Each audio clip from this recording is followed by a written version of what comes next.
We've heard it said innumerable times in our culture that men and masculinity are under attack.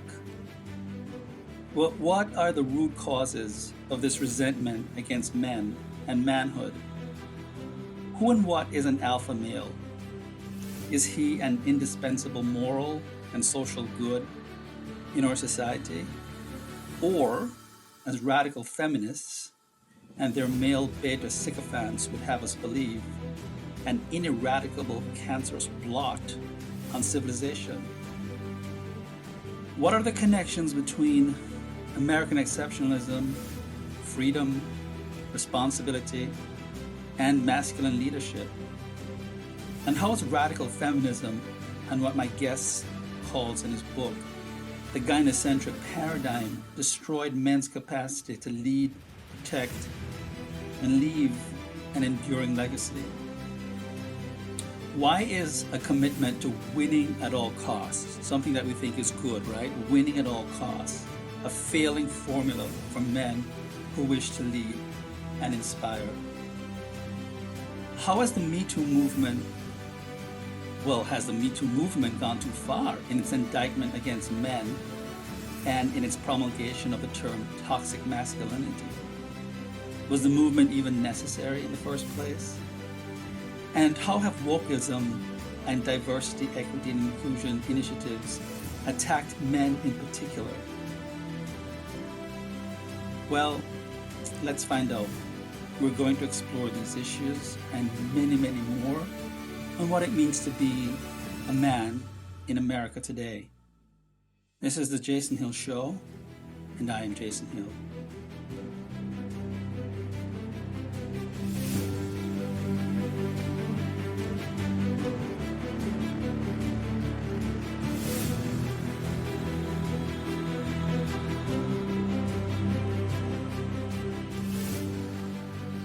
Welcome to the show. This is Jason Hill, and you're listening to the Jason Hill Show. My guest today is the author of a very, very interesting, provocative, controversial book called Manhood Manifesto: How Men Must Lead at Home, at Work, and in the Public Sphere. His name is Mike Shereck. He's a good friend of mine, great friend. It's a great book. Mike is a leader, a father, a partner, a friend, a brother, and a coach. And his work is dedicated to leaders understanding themselves and having them fully own their lives, career, journeys, voice, and impact. Mike describes himself as a dude, a pickup truck driving, Harley Davidson riding, blue jeans wearing, cigar smoking, 100% alpha male. And Mike is also someone who takes a stand for the greatness of all people and someone whose heart and soul are open. Mike sees the division in our culture to be one of the most destructive and disheartening events of his life. He also sees this as one of the greatest opportunities of our lifetime, understanding that the only way out is through. Mike takes on this challenge every day in his work. Mike works as a leadership coach and organizational consultant. He lives in Naperville. And Mike owns a credential of professional certified coach through the ICF. Mike, welcome to the show. Jason, thank you so much for having me, man. It's great to be here, and I'm really pumped about this. So, yeah, it's great talking to you. Well, a lot of books have been written, quite a number of books recently about masculinity and the crisis in masculinity. Yours is a little bit different in the sense that you're not just making a diagnosis of the crises that are facing, but you've written a manifesto, a consultative book. I want to ask you, first of all, what motivated you to write this book at this particular time? This book just came out um, late last year, so it's still relatively new. Um, what motivated you to write this book? What was going on in your mind, and then what did you see happening in the culture that prompted you to write the book at this time? It was really interesting, Jay. I was at a conference, shall we say, and I was kind of put on the spot, and I was kind of lurking at it, and someone asked me, what's important to me, and it was mostly women. And I said, what's really important to me is men own who they are. And I ended up giving a TED talk about it. And this actually sprang out of the TED talk. It was really interesting. And giving the talk, I actually got heckled because really what I was doing is celebrating masculinity and celebrating the real purpose of masculinity is to provide, to protect, and to leave a legacy. And I didn't realize when I was giving that talk how under attack we really were. I kind of thought about it, knew about it, but I didn't really experience it.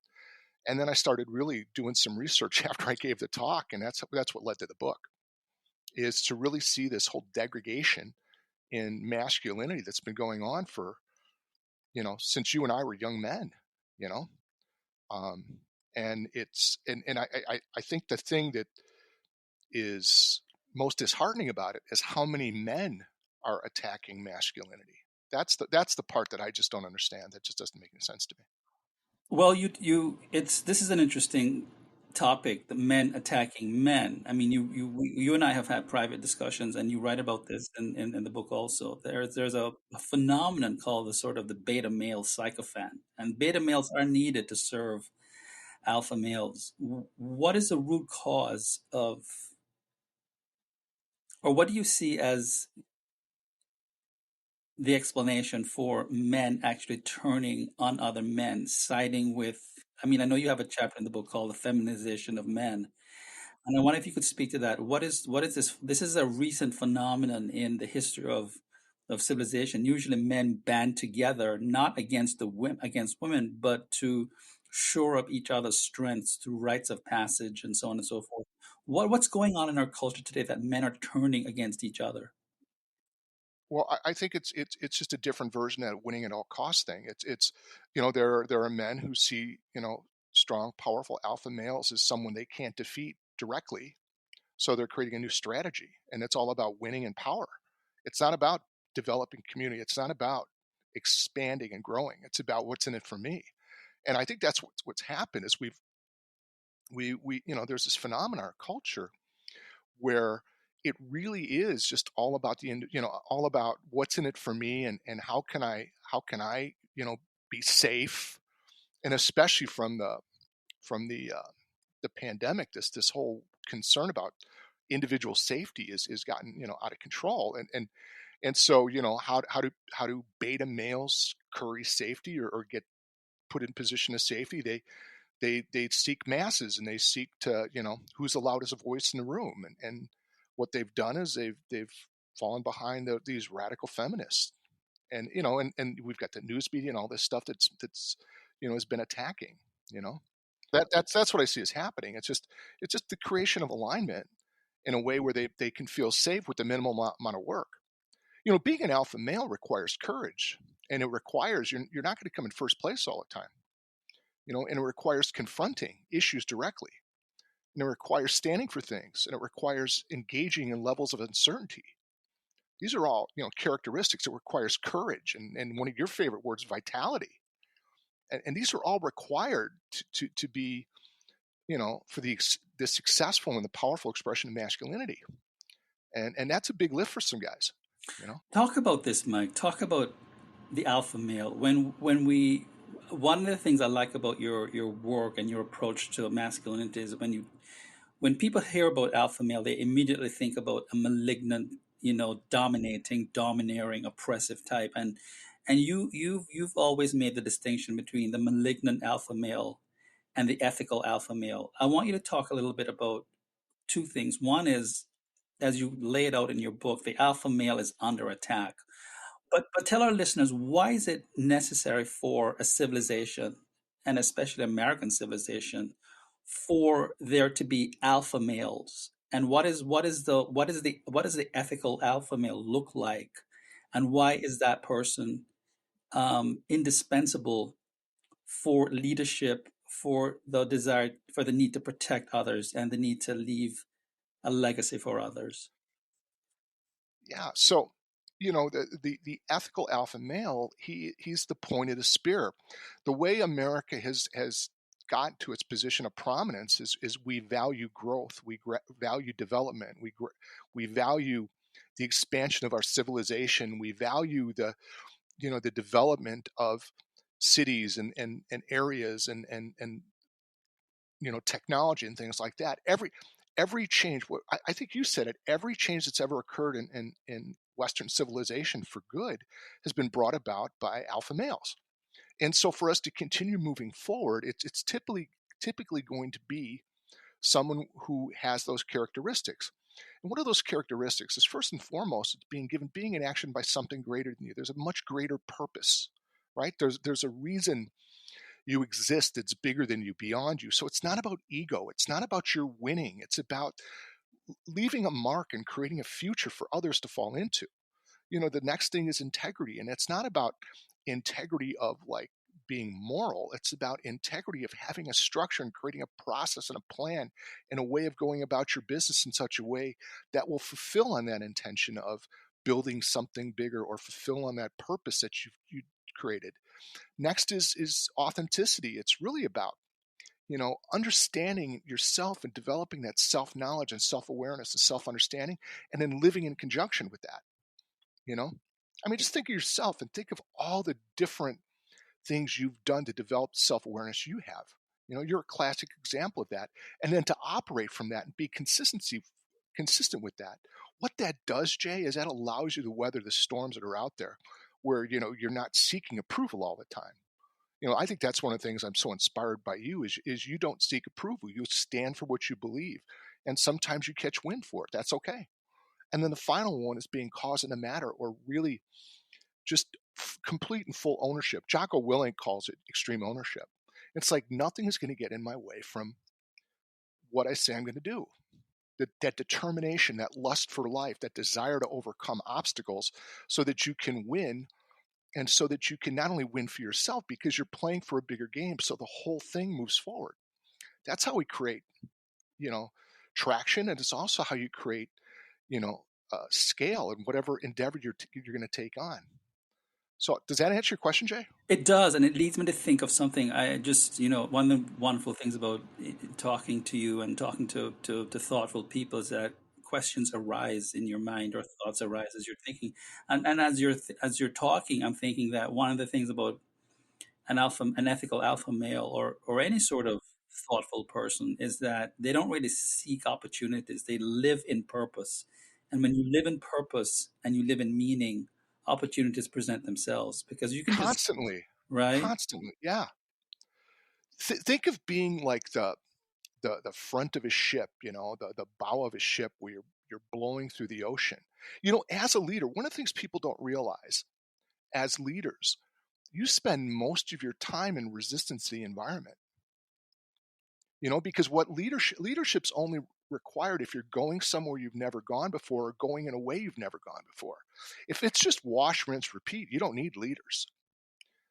That's why when you really look at, some of the things that are going on currently, this resistance to change, this downsizing, this Green New Deal, it's all regressive. There's no need for leadership. And so, that's a challenge. Leadership's required when you're building something, when you're moving forward. So, yeah.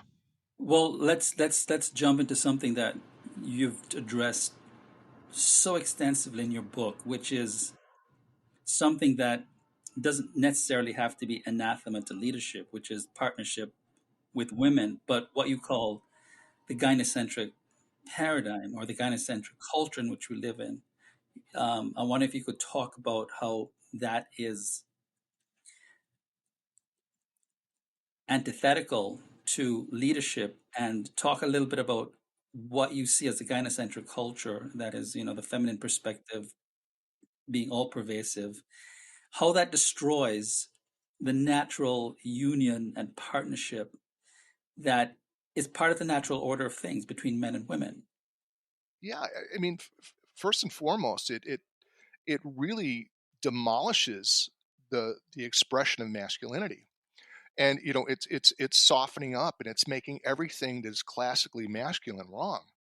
And listen, the thing we've got to do, though, as men, is we've got to be responsible for some of the abuses and the things we've done. I mean, there's no place in the world for sexual abuse. There's no place in the world for bias that is degrading to others. There's no place in the world for just pure dominance for the sake of dominance. I mean, I write about the the cost of winning at all costs. But this gynocentrism that's happened is this celebration of the femininity at the expense of masculinity. You know, we were put here to be in balance with women. That's the yin and the yang. And what's happened is this gynocentrism, which actually is just another word for the wokeness that's going on out there, is dominating. And what it is, Jay, it's just a lust for power. It's a new strategy for power, and it plays on feelings and emotions. It plays on narratives that aren't actually true, and it's highly destructive, and it plays on children. You know, I mean, think about a kid in fifth grade. It's normal for a young man in fifth grade to get into a fight. Well, if he does that now, the house comes down. It's an incredibly horrible thing to have happen, and they're just being 10-year-olds. And so there's this whole thing, and it's all under the guise of making things. I don't know what it's for, but I think what it is, it's a subversive way of really robbing us of our backbone, courage, and our full expression as men. And what's also toxic about it to me is that it's a fixed, as you write, to a Marxist left wing agenda in order to seek power. Well, that's really what it is. It's out to seek power. It's removing the expression of strength and the expression of ferocity from men. If I am to ever look ferocious or express myself in any way that would be dominant, that's called toxic nowadays. You know, and sometimes that's required to create change. And again, we have to be responsible when using it, but it's not necessarily in and of itself bad.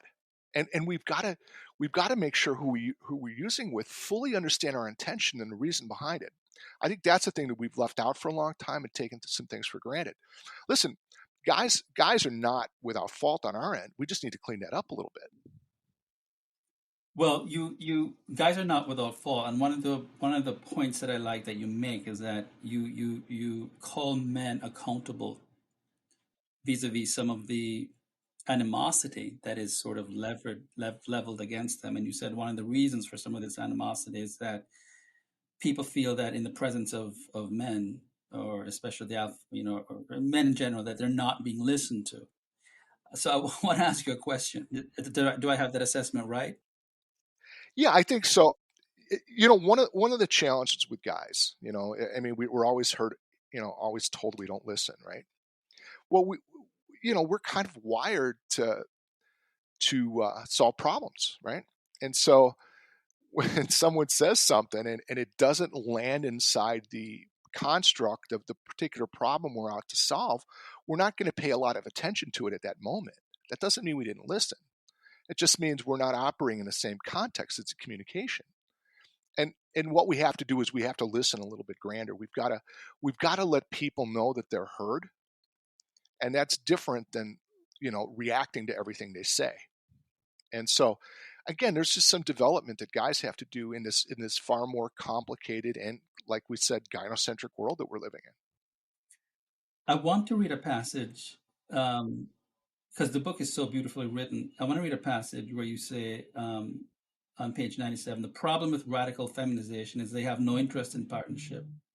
Their perspective and narrative are that men, primarily able-bodied white men, have abused and pillaged the land and the culture and need to comply with the new gynocentric agenda or be cancelled. What I find most curious is that the rage, anger, violence, and destruction radical feminists blame men for are the exact tactics they're using against men. The only men who survive are the emasculated ones. They're creating a culture of men who are eunuchs and cuckolds. It is a culture of zero discourse and less opposition. It is a culture of obedience, of falling in line, and of course, compliance. It is a culture that abhors individuality, personal expression, freedom, free speech, and self expression. The oppression they claim to despise is a product of the system they are creating. Wow. I want, we're going to take a really short break. I want readers, I'm sorry, or listeners, your future readers, listeners to hold that quote in mind. And when we come back, I want to ask you, to what extent is the actual Me Too movement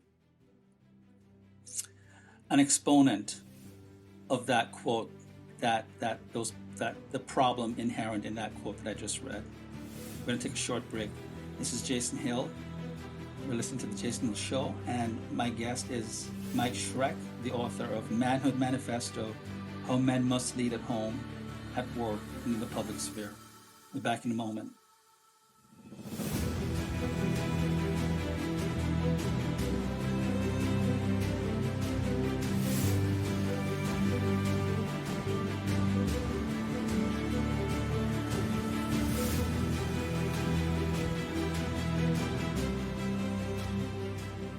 Welcome back to the show. This is Jason Hill, and you are listening to the Jason Hill Show. We're talking to my guest, Mike Shereck, the author of an amazing book, Manhood Manifesto: How Men Must Lead at Home, at Work, and in the Public Sphere. And I read a quote, Mike, that was pretty austere on your part. And basically, what you're saying is that the radical feminists who are running the gynocentric paradigm are out to destroy this kind of alliance between men and women. What I hear you saying as I read your book is that women naturally have no natural animosity. I don't know if that's grammatically correct, but I'm going to get away with it, towards men. Left to their own devices, if you leave men and women together to figure things out, most of the time they'll work it out. But what I hear you saying is that women have been poisoned by a narrative that they've bought into. And I want to ask you, based on the quote that I just read, what are your thoughts about the Me Too movement? To what extent has third wave feminism, fourth wave feminism, but let's just stick with the Me Too movement now, contributed to this sort of narrative that is pitting the sexes against each other? Well, look at it's more than just Me Too. It's also it moved into Black Lives Matter. It's moved into the Green New Deal. These are all gynocentric agendas. They're all led by these radicalized women. If you look at the people who are the forefront, of all these movements, they're either these radicalized women or highly compromised men that are out to squash any opposition. There is no discourse anymore. You either have to comply or you've got to go. And that's the part. And what that does, Jay, is we're creating a culture with virtually where critical thinking and inquiry is almost eliminated. And that's what's happened with this. It's so about them being right. It's so about them getting their way that if you would ask a question or inquire about it, you're instantly labeled as evil or a misogynist or a racist or fill in the ist after. I was called an ableist the other day, which I didn't even know what it was. I had to look it up. It's because I don't have any infirmities, So it's this is all about celebrating not only celebrating the victims, but it's about creating more victims. Like there's actually, you get like a union card if you become weak. It's amazing to me.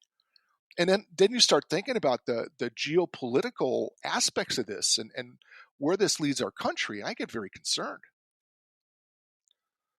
I am concerned too, but one of the things that I cannot understand, I can understand how the beta male sycophants go in line with the gynocentric paradigm and the radicalizers who want to destroy our culture. But what I cannot understand is the paucity of alpha males, and those alpha males who do exist, why we don't see more of them sort of rising up and saying, look, women have a right to have their spaces, to define who they are.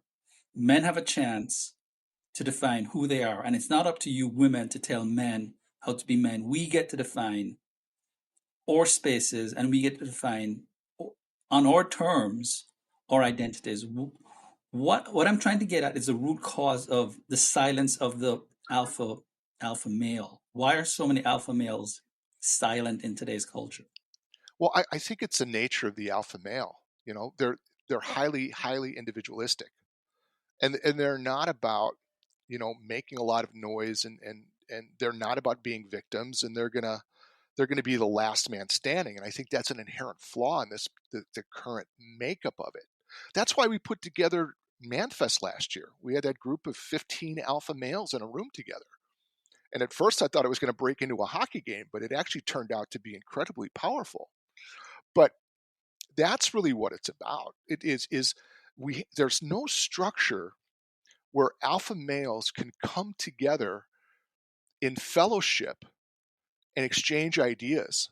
You know, we tend to create these scenarios where when alpha males come together, it's always in competition or battle or some kind of simulated battle.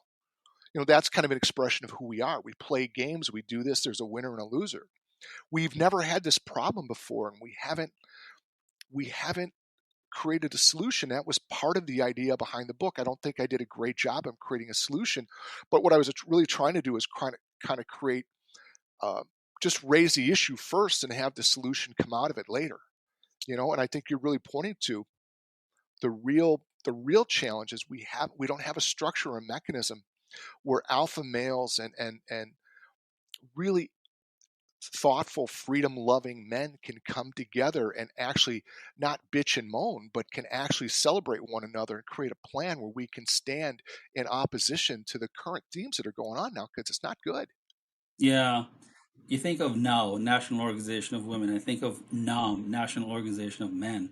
If if men could realize that there is by a minority of women, but a significant minority of women that have and men too, the beta Well, the sex. if you look at Jay, if you look at some of these men's groups, you know, I've gotten interested in a few of them, and that's why I did Manfest. Was most of the men's groups I've got is just a collection of these like wimpy, whiny men that are get together and they want to cry, and it's just that's it doesn't do anything except degrade the experience of being a man.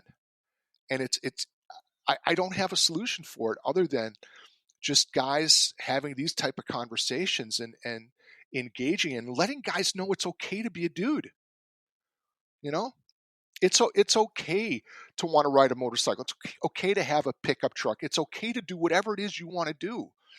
You know, it's okay to be an individual. You know, and what we have to do though is we have to stand up to the things that don't work. That's what we've got to do. And unfortunately, when it's just one guy, they catch a ton of noise. You know. And we've sort of got to encourage fathers. I mean, to defend the rambunctiousness, the right of their boys to be rambunctious in schools. I mean, I think what we're seeing, Mike, because as a professor of 25 years in the classroom, I see the men in my classroom who are bored to hell. And why are they bored? Well, they're bored because they're problem solvers. They want to fix things because their brains are in their hands. They're spatially oriented. But they're also frustrated because their natural proclivity for breaking things down and then fixing them, to be rambunctious, all these proclivities that they have been criminalized from K through 12. A boy's rambunctious, he's loud, he's prone to challenge authority, which is proper up to a certain extent. All the things that will go into making him a leader have become criminalized in schools. And I keep wondering, where the hell are the fathers? Look, when I was in school and a teacher sort of castigated me for something in class, my father was right there in the principal's office and dragged the teacher and said, "Don't you dare speak to my son that way." Where are the fathers standing up defending their son's right to be rambunctious, to be boisterous, to be just boys? I see, so I see also, I'm going to be hard on the parents here. I see an absenteeism on the right. We've outsourced our children to these institutions, and these institutions do not have the creativity and really the well being, and speaking in terms of men, the cultivation of masculine creativity at heart. Well, Jay, you bring up so many issues. First of all, 47% of the children out there are raised in single parent households, most of which are women, right? So half the young boys out there don't even have a father around. So that's a big part of the problem. The other half of the kids that do have a father around, how many of those fathers are just so caught up in their jobs and demands of their jobs that they're traveling or they're working long hours or whatever it is, that they're not home and they don't get involved. Then you get into the consumerism where people are all about building the McMansions and things like that. I mean, you've been out to Naperville, you know. I mean, it's the land of the of consumerism and living high on the hog, and what's the cost of that? When I grew up in Berwyn. We grew up in a 900 square foot house, and there were, five of us. You know, I raised my son in a house with, it was 2,500 feet, and there were three of us. So it's a, just different way we looked at things, and I think one of the things we have to do is we have to really. I don't think we saw this problem until just recently, and we've got to really look at our values and what's led to this, and really get into just a complete overhaul and inquiry as to what really works and what doesn't work, and what's the kind of world we want to live to future generations. That's really, what this book is about, is really an inquiry. Where do we want to go? What do we want to do with this? What do we want our role to be? You know? And yeah, I mean, you're quite, I don't even think I addressed a tenth of the question you just asked, though. You know? No, you're absolutely right. My worry though is that if we don't address some of these questions, this is not going to end well, in the sense that these impulses, these masculine impulses that need to be challenged in a very positive way, will get turned back upon the individual, and what I call the shadow self, or the dark side of the self, will express itself in sort of homicidal or malignant, impulsive ways that are going to be truly detrimental to society and detrimental to the individual. And we I do see one thing shifting, though, Jay. Um, One of the gifts of the pandemic and the breakdown in the supply chain is there's a bit of reshoring that's being done, and we're in the early stages of it. I see it here, where I'm at today, um, where manufacturing is going to be growing in the next 10 years. And when manufacturing grows, yeah, there's a lot of automation, but there's going to be the need for those jobs like you're talking about, where young men and young women, of course, can too, use their hands and don't. It's not just a cerebral activity, you know. And there's a lot of cognitive ability required, but it's really where you get to put things together and build things. I see some of that happening, and I see the resurgence of some um, apprenticeship programs and things like that, but they're still on a really small scale. But I see the trend changing, though. That's where I'm really hopeful. Oh, I agree with you. And I when I go around the country talking, giving talks, and occasionally when some of my students, male students, come into my office and they're on the verge of suicide, or they have suicidal ideation, and I say, you might want to take a gap year, you might want to drop out of college and apprentice yourself to, if you've got an entrepreneurial spirit, apprentice yourself to a small business, or go to trade school, because we've been sold also, Mike, this narrative that you have to have a college education to achieve economic upward mobility. Look, I make a good salary because I've been at my university for 23 years, but I have got students, but it took me 22 years to make the fabulous salary I have. I have students who are in their second, third years of being electricians and plumbers, who are making my salary right now. I kid you not. After 3 years, you know.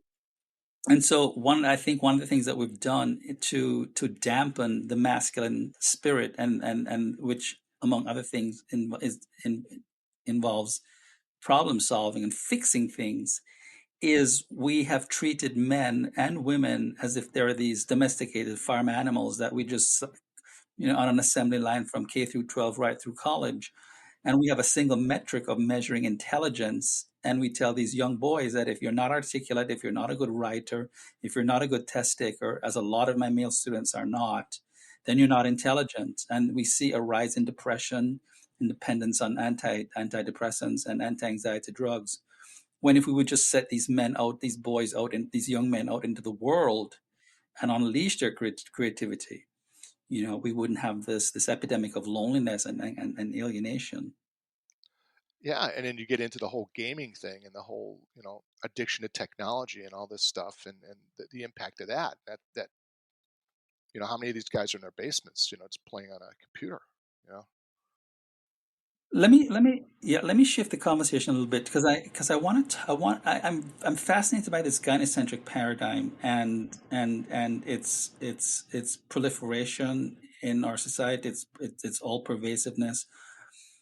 The transgenderism movement is really gaining a foothold in our culture, and I mean, I don't think there's anything wrong with someone who's really diagnosed with gender dysphoria, sorry. um, but there seems to be something that is going on in our culture where an increasing number of people are identifying as trans women or trans men. And I wonder if you are seeing, like, I'm wondering, where are the dads or the moms in these children's lives? Well, they're not there, they're absent for many reasons. They're either chasing the American dream, of which I'm a big advocate.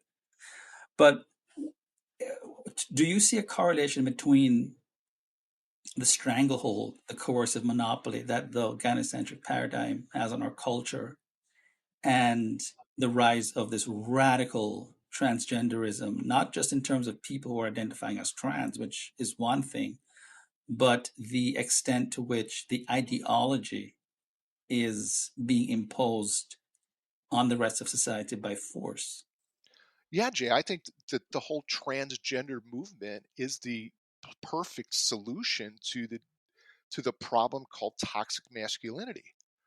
If you're a man and you don't want to be a toxic man, then you should change your gender to be a woman and identify a woman. If you're a woman and you have masculine tendencies, what better way to not be toxic than to be a woman being a man? You know, it just seems to me as the logical next step, and that's what's so offensive about it. First of all, toxic masculinity. I'm not sure exactly what it is. It's an attack on masculinity, but this is just a next level attack, and it makes a mockery of of the human condition almost. I mean, to think that someone needs to have surgery to become who they are and to take, you know, hormone replacement therapy their entire life, that's not being authentic. You know, I don't know what that is. Do these people need attention and to be supported? Yeah, but I think it's really, really grotesque when it's occurring to children, as young as 5 years old, and supported by the medical institutions. You know, I mean, Loyola Hospital has gender affirming care, for preteens. It's Listen, if someone's 25 years old and they really think they want to change their gender, God bless them. I'll support them. I'll drive them to wherever they want to go. But please don't do it to an 8-year-old. Well, I'm going to come across as somewhat old-fashioned here and just say, look, I think we have a really an absence of a paucity of proper masculine role models and feminine role models, in the sense that more women are becoming masculine. I mean, I've been in this country for 37 years, and I've just witnessed at how the masculinization of women is increasing. And I don't mean, they're acting necessarily more butch, like, but just adopting prototypical masculine traits in order to think that they have to succeed, and how more feminized men are becoming at the expense of their authentic masculinity. Even I have friends who think that they have to do the chores, they have to bathe the children, and they have to take out the garbage, and they have to cook the dinners in order to get their wives to be aroused by them, right? This is a weird sort of phenomenon that we're finding in the world. Your wife should have a natural lust for you. You shouldn't have to be doing all these, whoring your way into intimacy by doing these chores that you think are going to win intimacy or buy your way into intimacy. So we don't, and I'm not just, I'm not talking about sort of Marilyn Monroe femininity, although I think that sort of femininity is fabulous if you could only have that, some semblance of that back in our society, or the whorish kind of Kim Kardashian femininity.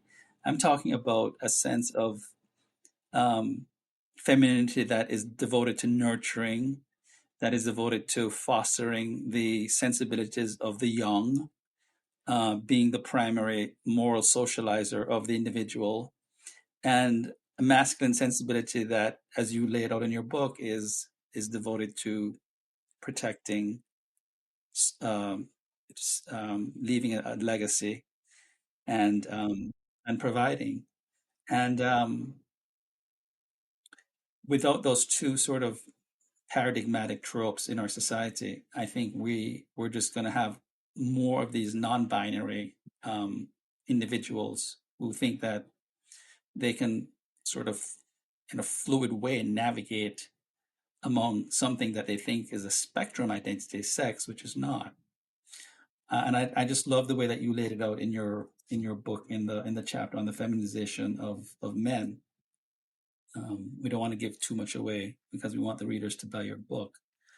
Um, but Well, Jay, I think one of the things that's happened is one of the big tools that's used by the anti-men people, okay, is the tool of shame. And we've been shaming a large portion of our population for quite a while now. And we've kind of achieved this level of dispiritedness where people are just kind of, it's beyond frustration. It's almost hopelessness. There's almost a fundamental inability to work or see a positive future in their lives, you know? So that, and that's the power of shaming someone, you know?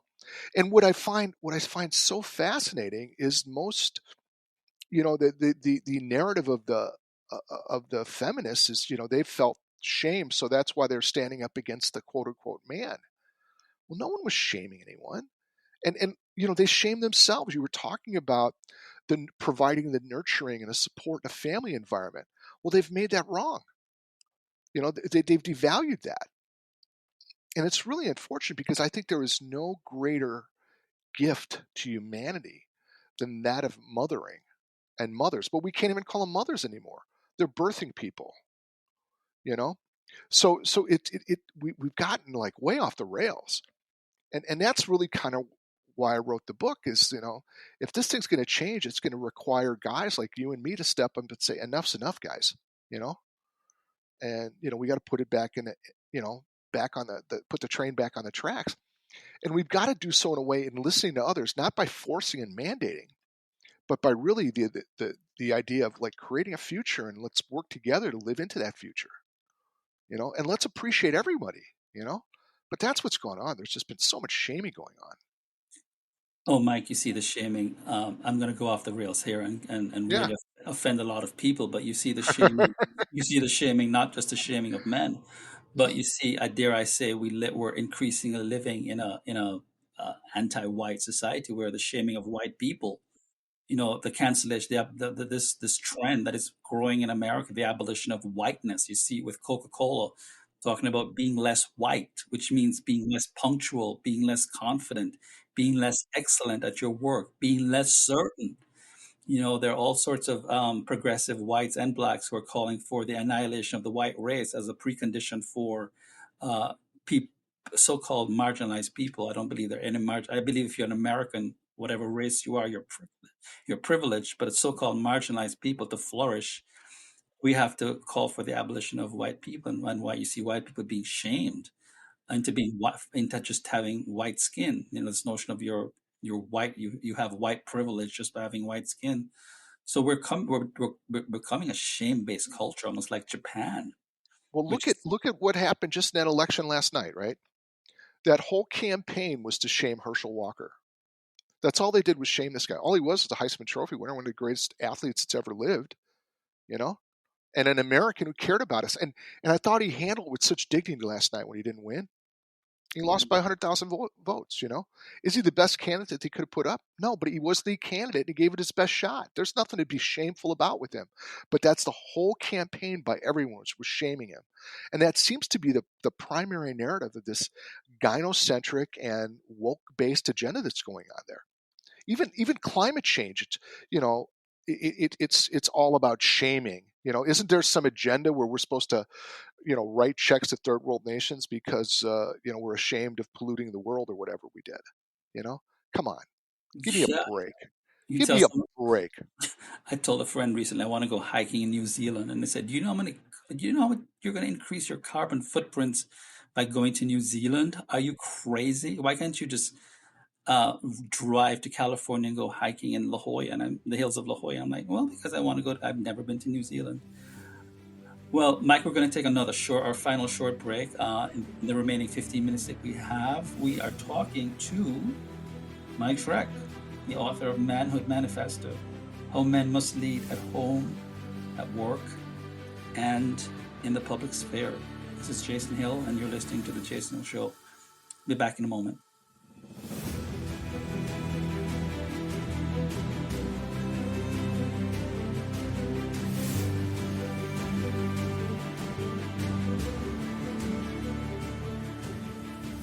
Welcome back to the show. My guest is Mike Shereck. He's the author of Manhood Manifesto, How Men Must Lead at Home, at Work, and in the Public Sphere, a book that you should all rush to get on Amazon.com. I think it's discounted, Mike. They discount all our books on Amazon. It's so hard to make money. Um, um, you have an interesting chapter on multiculturalism, Mike, in your book, and I wanted to get your I want to talk around that chapter. I want to talk about that chapter because it's a very interesting chapter that I want or your future readers to delve into. But I do want you to address, as someone who's a life coach, someone who's been a CEO of companies. You are a CEO of a company right now, aren't you? Yeah. Okay. This diversity, equity, and inclusion initiatives. Talk to me a little bit. Talk to our listeners a little bit about how this is really affecting, or let me not put words in your mouth. Is it affecting our leaders' ability to govern, inspire, and to lead? What are your thoughts about the diversity, equity, and inclusion initiatives that are just all pervasive? There is not. I can't think of one single. Even small businesses are now adopting those initiatives. Well, there's big companies have to because of the ESG rules around finance, government finance, and things like that. So, um, you know, it's impacted some of the really big companies. You know, you've seen it impact the cabinet of our current president. You know, it has nothing to do with ability. It has to do, you know, do you check the box? You know, are you? I mean, the biggest clown I think is Pete Buttigieg, the transportation secretary. The guy rides a bicycle and is responsible for airplane traffic and you know, rail travel. I mean, give me a break. You know, and I guess what it does, Jay, you know, in my perspective, is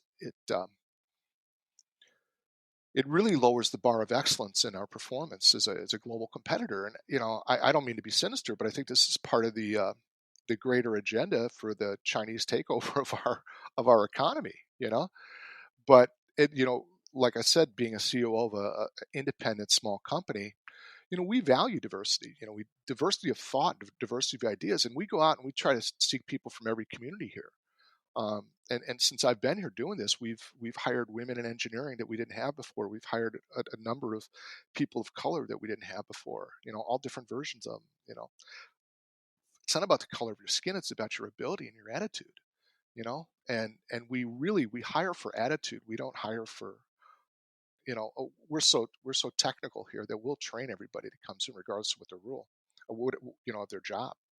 But it's really, do you have the right attitude? So I think this whole diversity, equity, and inclusion is just another version of trying to bring shame and leverage power in things, and make, you know, just kind of disrupt the current flow and the current state of things. And it's another attack on masculinity, because that's really what it is. You know, what they should say, it's just anti-white male program. I mean, that's ultimately what it is when you peel it back. That's going to make me sound like, a horrible human being, but I'm okay with that. Well, not really. I mean, Thomas Sowell, who's one of the top he's one of the top economists in the world. He just who happens to be black, has said repeatedly that when people talk about diversity, he always says, "Well, show me a conservative sociologist in your department, or show me a conservative philosopher in your philosophy department, and then you can talk to me about diversity," right? So it's just about racialized bodies. It's not really about diversity of thought or of opinion. And that's Um, where the real value comes from. It's the diversity of thought and opinion, you know, and the diversity of background too, the diversity of educational opportunities, you know. I mean, if everyone comes from the Ivy League, is that diverse? You know, So yeah, one of the things we have to do is we got to stop playing games with language. We just have to start being direct about things and talking about what's really going on. If we did that, we would achieve all the diversity, equity, and inclusion objectives we had if we were just being honest with ourselves. Mike, what did you learn about? I want to get into some politics. I want to talk to you about DeSantis and Trump and the alpha males out there and the real alpha males and the fake ass alpha males. But I want to ask you a more personal question. What did you learn about your own sense of your own masculinity in writing this book? What did you learn about yourself? What I learned about myself, Yeah. I think it was a confirmation. Is if masculinity is a spectrum, I'm pretty much on the John Wayne side of it. You know, um, but that's not a wasn't a big learning. I think the big learning was how you can be a man fully masculine and still be kind and still be thoughtful and strong and funny and all of those things. You don't have to be an a-hole all the time. You know, and I think there's real power in that. Um, and I learned that I really love men, and I really honor and respect them. And I learned there's been times where I've fallen into the trap of, in my quest to win, I would step on another guy's neck, and I don't do that anymore. You know, what I will do is form partnerships with them, and we'll go together. That's probably the biggest learning that I got. Yes. And you're probably the most heterosexual guy I know. So that love for men stems is a wonderful thing because it means that you really want to shore up the best within other men that you find within them. And You don't I've want got, to you don't want to yeah, squash it. no, no, no. And I've got some great, you know, guy friends, including yourself, and you've met a lot of them. And, I mean, just some really good dudes and all different versions and flavors of them too, you Yeah. know? Let's talk a little bit about politics. I know you like Trump. Yeah, I like some of his policies. I have some reservations about his character. But let's talk about let's just throw some names out there. Like I think Mike Pence is one of the biggest beta sycophants. I mean, the way Trump treated him and the way he's just still continuing sort of like, oh, Trump was remorseful and about the whole 9/11, about the whole January 6th and the riots. I'm going to throw some names out there, and you tell me how you'd rank them on the beta male. I'm sorry, the alpha male spectrum. Ron DeSantis. Ron DeSantis is a badass. He does not care. He stands for what he believes in and what's right. Did you see where the new CEO of Disney, the old guy that came back, is working with DeSantis now, and DeSantis has restored Disney to back the way they were because they mended the fences? That to me is the classic alpha male way of doing things. Listen, you're being a shithead to me. Screw you. I'm going to take you out. Oh, you understand things, you fix things, good, we'll put it back together again. There's no carrying grudges, there's none of this stuff. It's just got to make it operational, man. That was one of the coolest moves I've ever heard. And shout out to the guy, the new, what's his name, Iger, the Disney CEO. I mean, that was a tough move he made too. That was cool. Mike Pence, good beta male to an alpha, or just a really weak person. I think Mike Pence is the poster child for everything that's wrong with the Republican Party. You know, you can't make change. And this is why I love Trump. You can't make change without breaking a few eggs and knocking a few walls down. You know, this belief that you can change something and not have it be disruptive is nonsense. The nature of real change is disruption. And, they play both sides against the middle, and there's a whole array of them, from him to Chris Christie to all these guys. They're all a bunch of posers. I can't stand them. Say more about posers. I mean, They yeah, they they say briefly. they say one thing, but they do the other. They're not the distinction of being cause and matter. They're unwilling to do what it takes to achieve the objective that they're out to create.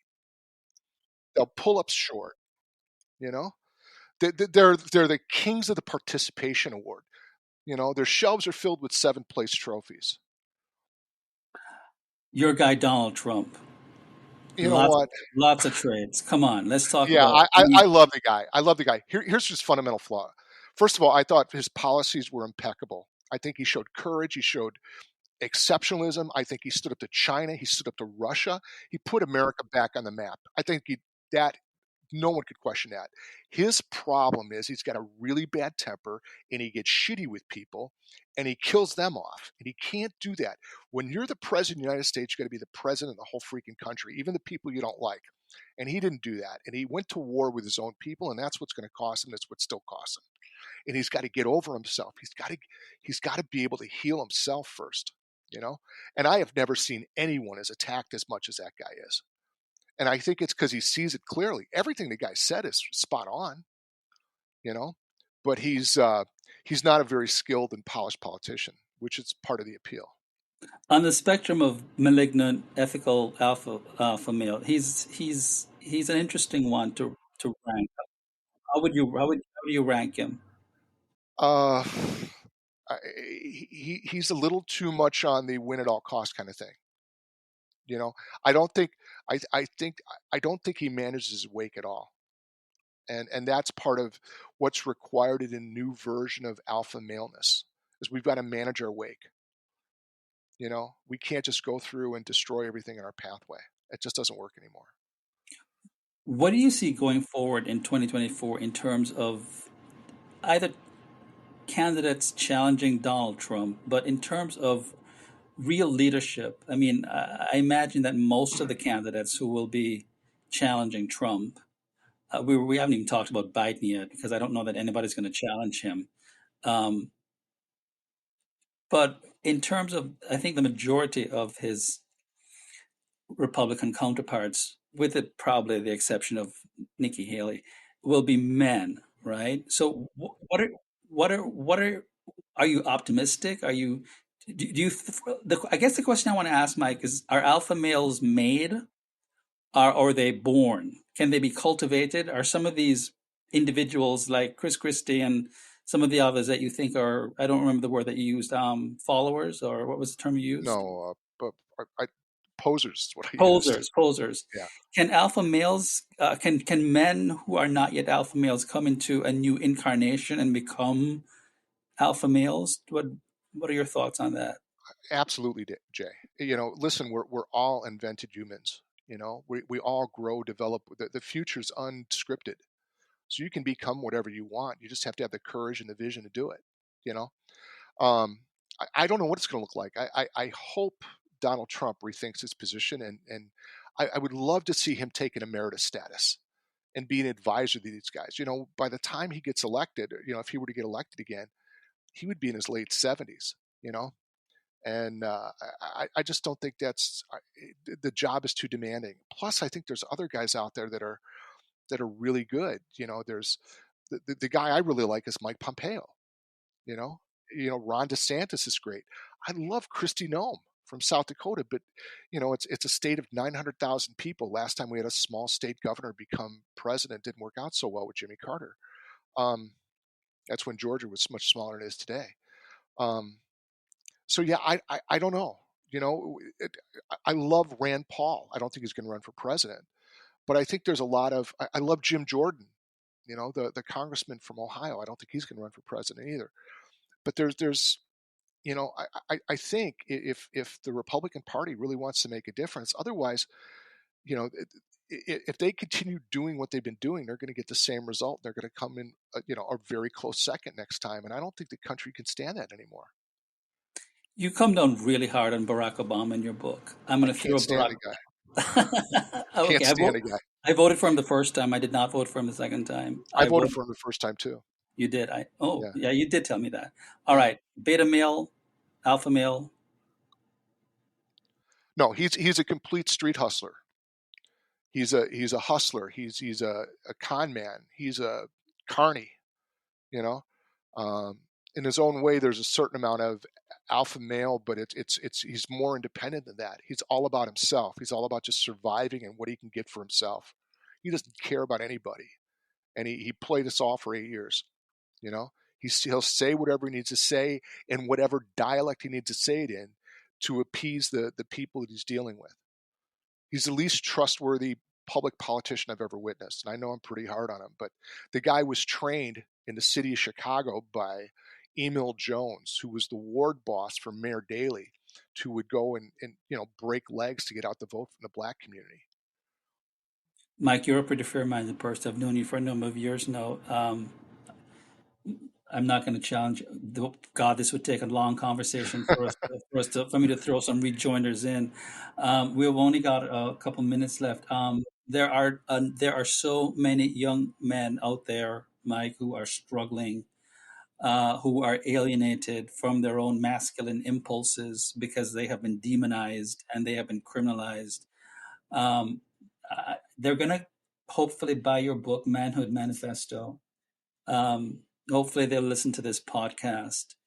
What would you say if you had to give, if you were sitting down in front of, a handful, a dozen of men who are struggling with shame, with guilt, and they're between the ages of 18 and let's say 24, my kids in college. I invited you to talk to my class, which I might do. What would you say to those men in terms of forging ahead, or just what sort of single piece of advice or two, three pieces of advice you would give them in terms of fighting tooth and nail for their manhood? Don't give up. Don't get heartbroken because of mistakes you made or failings. Keep moving forward. You know, pick a direction and stick to it for a while. You know, it the how doesn't matter as much as the what. And just go for something that really lights you up, that you enjoy, that makes you happy, that as an expression of who you are. I don't care what it is, but don't quit and engage with other human beings. Listen, talk, reach out to people. Find yourself a mentor. You know, um, connect with someone who has been down the path you've been down. You know, and just share yourself and get to know yourself. I think there's no greater thing that leads to a man's development than a man becoming self-aware. And that's a tough thing to happen, Jay. We don't, but that's what's required, is just to get to know yourself. And once you get to know yourself, it becomes the antidote to shame, which is really what we're fighting against. And finally, Mike, one of the things I notice among especially young men is this abject, horrific fear of failure. I wonder if you could talk about the correlation between failure and success. I mean, I tell my male students, you have a democratic right to fail. They roll their eyes. I don't know that they get it because they're looking at a professor who's successful and they don't know the kinds of struggles I went through, how many times I failed. Do you want to just talk a Yeah, little bit about that? failure is essential. Pick up the books by Winston Churchill. Failure is absolutely essential. I don't think there's been any endeavor, Jay, that I've been involved in that I didn't fail. Honestly, you know, you've got to, because what failing is taking whatever you're learning to the nth degree and finding out where that edge is, and then coming back, reorganizing, and going again. We've made failure wrong. All failure is it's just reaching your own limit, and it's one of the greatest gifts we can have as people. Yeah, definitely. I mean, and the lessons that you learn failure. Priceless. Priceless. I, Priceless. Jay, I've learned so much more from failing than I ever have from succeeding. Because I'm a little bit cocky and arrogant, and so whenever I succeed, I just think I'm brilliant. That's why I probably got about a 1 to 900 ratio of instant success versus failure. And it's been a blessing to me. Well, Mike, it's been a blessing to know you as a friend. It's been a blessing to read your book for about the 14th time, a lot of times, and to have you on the show and to share your wisdom and your passion with our listeners. We've been talking to Mike Shereck, the author of Manhood Manifesto, How Men Must Lead at Home, at Work, in the Public Sphere. And if you like the show, just hit the antidote donation button and donate to the show to support the show and the David Horowitz Freedom Center. Thank you once again, Mike, and all the best. Jay, thank you so much, man. It's an honor to be on your show, and it's an honor for you to share your audience with me. Thanks to everyone who listened. Really, really appreciate it. Thank you, brother.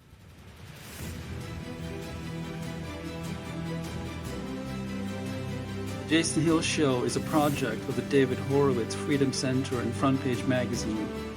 Unauthorized reproduction of this podcast without express written consent is prohibited.